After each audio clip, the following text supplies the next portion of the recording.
Hi students, सभी को नमस्कार। मैं डॉक्टर कुंज बिहारी आपके सामने एक बार फिर से हाजिर हूं और आज का विषय है संयुक्त राज्य सेवा प्रारंभिक परीक्षा एवं राज्य वन सेवा प्रारंभिक परीक्षा 2020 के संबंध में विद्यार्थियों के लिए क्या निर्देश हैं, उन्हें कौन कौन सी बातों का ध्यान रखना है।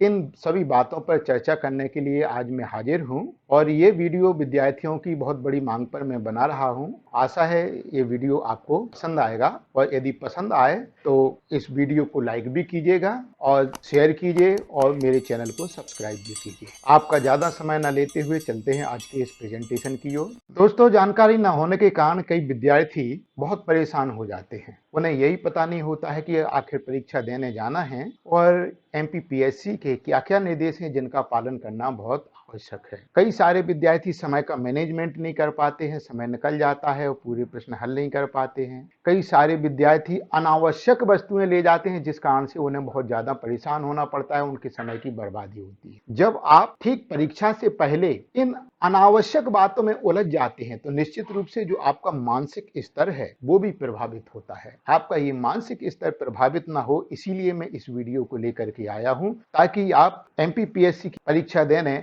25 जुलाई 2021 को दिन रविवार को आप जाएं तो आप बिल्कुल से फ्री होकर के जाएं, स्वतंत्र होकर के जाएं, रिलैक्स होकर के जाएं ताकि आपका पेपर बहुत अच्छा जाए। तो साथियों, आप लोगों को तो पता ही है कि ये परीक्षा 25/7/2021 को आयोजित होना है, रविवार के दिन होना है। आप लोगों को ये पता ही है कि जो पीएससी की प्रारंभिक परीक्षा है वो 2 पालियों में आयोजित होना है। पहली पाली 9:30 से आयोजित होगी और दूसरी पाली 1:45 पीएम से आयोजित होगी। तो इसमें जो सबसे पहली बात है वो ये है कि परीक्षा कक्ष में प्रवेश की अनुमति आपको प्रथम पाली में 9:30 पर मिलेगी और द्वितीय पाली में 1:45 पर मिलेगी। तो आपको यथासंभव प्रथम पाली में 9:30 पर और द्वितीय पाली में 1:45 पर अपने कक्ष में पहुंची जाना है। पहले तो आप ये देखें कि आपका कमरा कौन सा है। कमरे में पहुंचने के बाद में ये देखें कि आपकी सीट कौन सी नियत की गई है, आप उस पर जाकर के बैठ जाएं। हाँ, एक बात और बता देता हूं कि कमरे में जाने से पहले आप जितने भी प्रसाधन करने की आवश्यकता है आपको वो आप पहले कर लें, क्योंकि परीक्षा हॉल में जाते ही आपको बाहर नहीं निकलने दिया जाएगा जब तक कि आपका पेपर खत्म ना हो जाए। दूसरी जो बात है इंपॉर्टेंट वो ये है कि ओएमआर सीट एवं प्रश्न पत्र प्राप्त होंगे आपको प्रथम पाली में 9:45 पर होंगे और द्वितीय पाली में होंगे ये 2:10 पर होंगे। आपको ओएमआर सीट मिल जाएगी। ओएमआर सीट में संपूर्ण जानकारियां अच्छे ढंग से भरिएगा। प्रश्न पत्र भी मिल जाएगा। प्रश्न पत्र पर भी आपको कुछ जानकारी भरने की आवश्यकता है, लेकिन अभी खोलना नहीं है।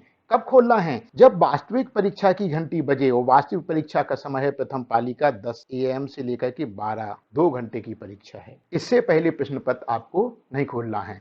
और द्वितीय पाली में आपको 2:15 पर ही प्रश्न पत्र खोलना है, जो कि 4:15 तक चलेगा। ये भी 2 घंटे की परीक्षा होगी। हालांकि आपके कमरे में जो वीक्षक नियुक्त किए गए हैं या किए जाएंगे उन लोगों को निर्देश दिए जाएंगे कि समय समय पर वो आपको जानकारियां बताते रहें कि कब क्या करना है। अब हम बात करते हैं कि क्या लाएं और क्या ना लाएं। ये सबसे ज्यादा महत्वपूर्ण बात है। इसी के कारण सबसे ज्यादा समस्याएं होती हैं। हम 15,000 का मोबाइल लिए हैं, अब रखने की यदि व्यवस्था ना हुई उधर तो अब परीक्षा देना है, टेंशन उस मोबाइल का है। इसलिए मैं आपको यहाँ पर बता देता हूँ कि क्या क्या लाना है और कौन सी चीजें प्रतिबंधित हैं। सबसे पहले हम ये देखते हैं कि आवश्यक सामग्री क्या क्या है आपको लाने के लिए। इसमें सबसे पहले है प्रवेश पत्र पर फोटो चस्पा कर केंद्राध्यक्ष से सत्यापित करना, यानी प्रवेश पत्र लाना है, उस पर फोटो लगवाना है और केंद्राध्यक्ष से क्या होगी वो अटेस्टेड होगी। दूसरी बात, फोटो पहचान पत्र लाना है। फोटो पहचान पत्र से मतलब ऐसा पहचान पत्र जिस पर फोटो लगी हो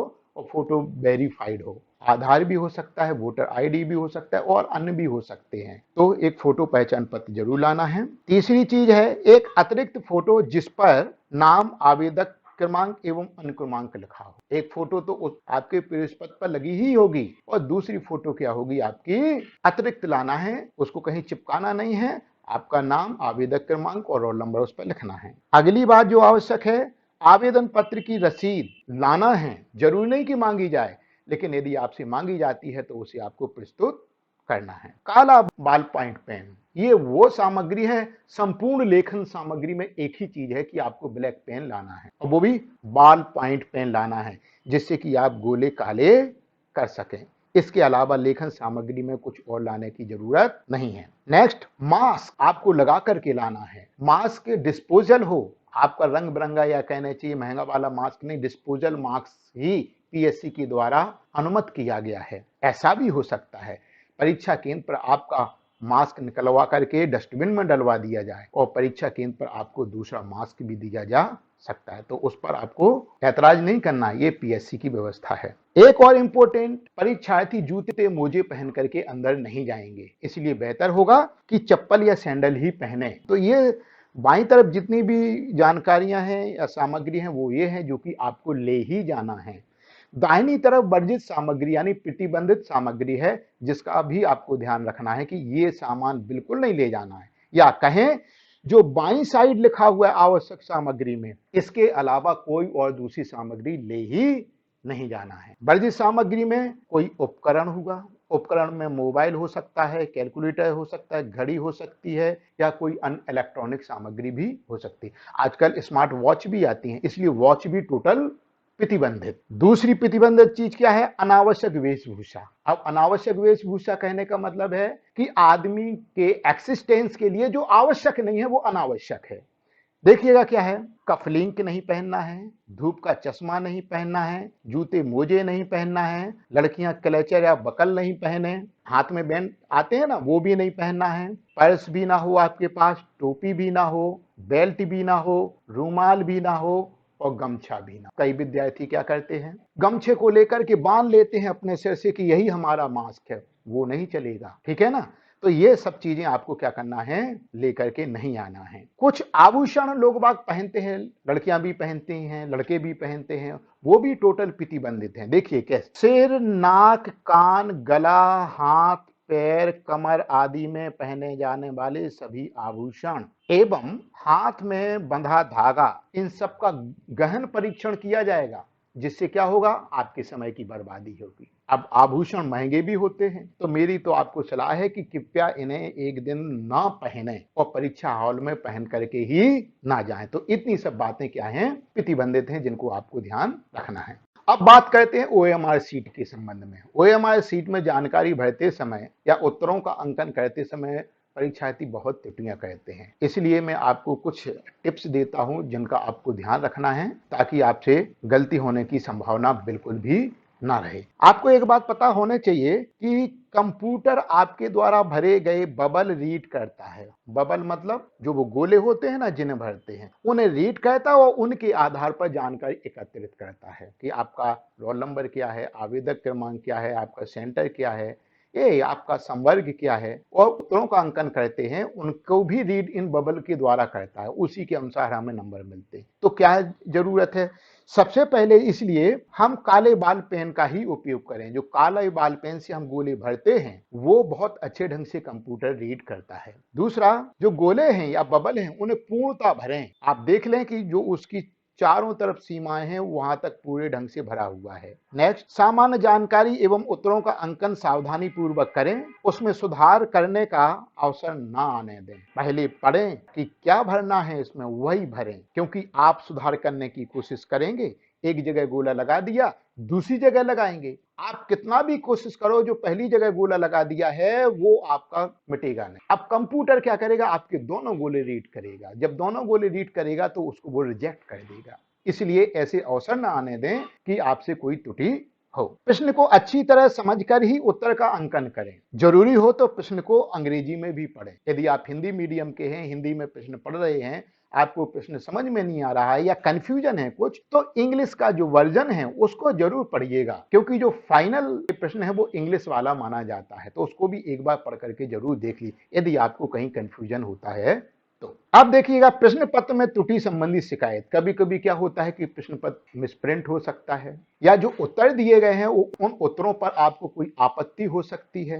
तो ऐसी परिस्थिति में आपका प्रश्न पत्र बदला नहीं जाएगा। प्रश्न पत्र किसी भी तरह से नहीं बदला जाएगा, चाहे उसमें मुद्रण की त्रुटि हो, चाहे उत्तर के विकल्प में त्रुटि हो। इसके लिए क्या करना है, आपको इंतजार करना होगा। परीक्षा खत्म होने के बाद में कुछ समय पश्चात पीएससी क्या करती है, प्रावधिक उत्तर कुंजी अपलोड करती है अपने पोर्टल पर, और वो क्या करती है, एक समय निश्चित करती है कि यदि किसी को कोई आपत्ति है तो इस समय अवधि में वो क्या करें, अपनी आपत्ति को दर्ज करें। तो अपलोड करने के 7 दिवस के अंदर वहां पर आपको अपनी आपत्ति क्या करना है, प्रस्तुत करना है। एक बात इंपॉर्टेंट वो है दिव्यांग विद्यार्थियों के लिए जिन्हें स्वयं परीक्षा देने में परेशानी, और अधिकांश ऐसे कौन से विद्यार्थी होते हैं जो कि ब्लाइंड होते हैं, ऐसे विद्यार्थियों के लिए एक सहलेखक की व्यवस्था की जाती है। लेकिन इस सहलेखक जो है वो विद्यार्थी को स्वयं ही क्या करना है, उसकी व्यवस्था करना है। पीएससी सहलेखक उपलब्ध नहीं करवाएगा, और यदि वो सहलेखक आपसे पैसे की मांग करता है तो वो पैसा भी क्या करना पड़ेगा, आपको देना पड़ेगा, पीएससी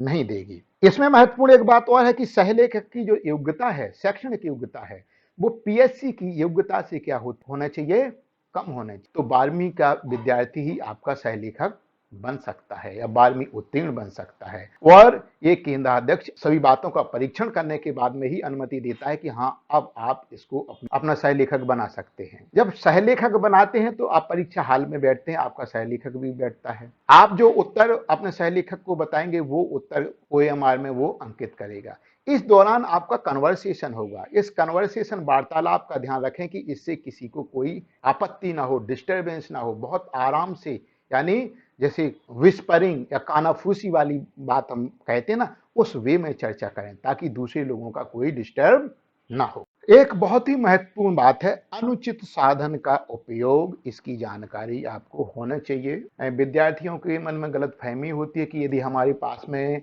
नकल सामग्री होगी तभी यूएफएम बनेगा, लेकिन ऐसा नहीं है। मैं आपको बता देता हूं कि कौन कौन सी परिस्थितियों में आपका यूएफएम बन सकता है। एक तो है पहला ही कि आपके पास नकल सामग्री पाई जाए, मोबाइल चाहे चालू या बंद कैसा भी, या अन्य प्रतिबंधित सामग्री यदि प्राप्त होती है तो आपका नकल प्रकरण बन जाएगा। एक बात। दूसरी बात, परीक्षार्थी द्वारा शोर, अनुशासनहीनता या उद्दंडता करने पर भी नकल प्रकरण बनता है, ये ध्यान रखना। तीसरी बात, वीक्षक का कहना ना मानने पर, वीक्षक आपसे निवेदन कर रहा है लेकिन आप उसकी बातों को अनदेखा कर रहे हैं, इस परिस्थिति में भी आपका यूएफएम बन सकता है। वो आप बहुत अच्छी ढंग से तैयारी किए हैं, पेपर आपका बहुत अच्छा जा रहा है, लेकिन यदि यूएफएम बन गया तो निश्चित रूप से आप प्रतिबंधित भी हो सकते हैं पीएससी की परीक्षा से। तो इन बातों से हमें बचना है, क्योंकि आप सभी बहुत अच्छे विद्यार्थी हैं और बहुत अपनी तैयारी करके परीक्षा देने जा रहे हैं, तो ऐसी अप्रिय स्थिति ना बने, इसका भी हमें ध्यान रखना है। अगली बात, यात्रा भत्ता भी मिलता है परीक्षार्थियों को, लेकिन किन्हें, मध्य प्रदेश के बेरोजगार। पहली बात तो मध्य प्रदेश के निवासी, दूसरी बात बेरोजगार होने चाहिए, और तीसरी बात वो एससी एसटी या ओबीसी संवर्ग से हो, या फिर क्या हो, वो दिव्यांग हो, तब ऐसे परीक्षार्थियों को यात्रा भत्ता भी दिया जाता है। इसके लिए क्या करना है, आप टिकट बस या रेल का प्रस्तुत करेंगे, बैंक अकाउंट आईएफएससी कोड सहित प्रस्तुत करेंगे, जो फॉर्म 15 है उसमें जानकारी भर करके देंगे। ये मैंने आपको सब बता दिया है। अन्य आवश्यक निर्देश जो कि बहुत ही आवश्यक है, इन पर हमें विशेष ध्यान रखना है। इनको एक एक करके मैं पढ़ता हूं। सबसे पहला,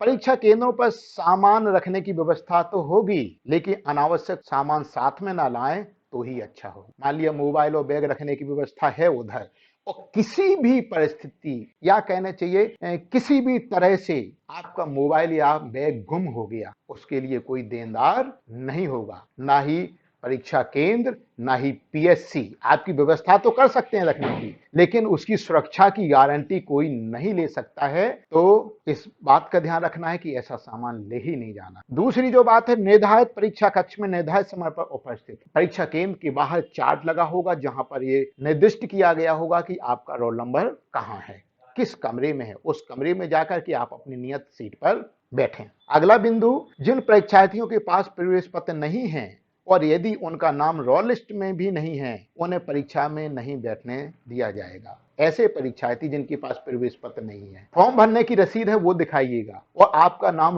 वहां की रोल लिस्ट में होना चाहिए परीक्षा केंद्र की, तो आपको परीक्षा देने दी जाएगी। लेकिन आपके पास प्रवेश पत्र भी नहीं है और रोल लिस्ट में नाम भी नहीं है, तो फिर आप परीक्षा नहीं दे पाएंगे। इस बात का ध्यान रखना है, यह बहुत महत्वपूर्ण है। प्रश्न पत्र बंटने के बाद किसी भी परीक्षार्थी को प्रवेश नहीं दिया जाएगा। जैसे ही प्रश्न पत्र बंटता है, प्रथम पाली में 10 बजे और द्वितीय पाली में 2:15 बजे, उसके बाद में कोई भी परीक्षार्थी अंदर प्रवेश नहीं कर पाएगा। आप निश्चित रूप से आधा घंटा पहले पहुंच ही जाएं कमरे में, और किसी कारण से लेट हो रहे हैं तो भैया पेपर बंटने से पहले जरूर पहुंच जाएं, वरना आपको अंदर नहीं जाने दिया जाएगा। वीक्षक द्वारा बताए गए सभी निर्देशों का पालन करें, ये मैंने आपको बता ही दिया है। समय सारणी के अनुसार बजने वाली घंटी या कक्ष में लगी घड़ी का ध्यान रखें। आपको घड़ी पहन करके नहीं जाना है, आपके कक्ष में जो घड़ी लगी है उसी घड़ी को आपको देख करके चलना है और अपने समय का प्रबंधन करना है। हालांकि इस बारे में समय समय पर वहां पर जो तैनात किए गए हैं वीक्षक वो भी आपको बताते जाएंगे। प्रश्न पत्र वितरण के बाद बाहर नहीं जाने दिया जाएगा किसी भी हालत में, चाहे आपको कितनी भी तेज लघु शंका हो, आपको बाहर नहीं जाने दिया जाएगा। और जाने दिया जाएगा तो बहुत विशेष परिस्थिति में उसकी अनुमति लेनी पड़ेगी, जिससे आपका समय बर्बाद होगा और समय बर्बाद आप बिल्कुल से भी सहन नहीं कर सकेंगे, स्वीकार नहीं करेंगे। इसलिए मैंने पहले कहा कि इन सभी कामों से पहले निवृत्त होकर के जाएं। ये आप लोग जानते हैं कि प्रश्न पत्र ABCD सेट में होगा।